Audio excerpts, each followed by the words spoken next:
গত 31শে মে 2026 সোনালী পাগলামির চতুর্থ আড্ডা অনুষ্ঠিত হলো কুটুমবাড়ি হৃদয়পুর। প্রকাশিত হলো সোনালী পাগলামির তৃতীয় আড্ডার গ্রন্থপ্রয়াস মুহূর্ত 3। আজ শোনাব মুহূর্তের মুহূর্ত কথা। পোকা নড়ে, সৃষ্টিশীল মানুষ মাত্রেরই মগজে সোনালী পোকা নড়ে।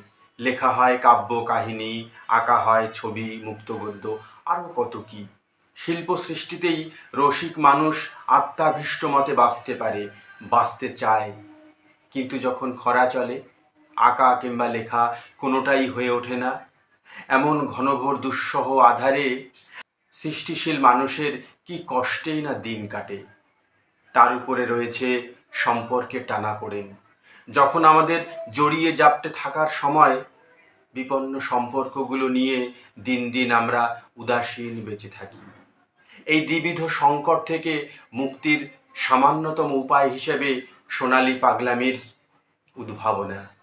আড্ডা দেব প্রাণ খুলে, সম্পর্কের ঝালাই হবে, নির্মিত হবে নতুন সম্পর্ক। উঠব সৃষ্টিশীলতায়। সোনালী পাগলামিকে ছাপার হরফে ধরে রাখতে প্রকাশ পাচ্ছে মুহূর্ত।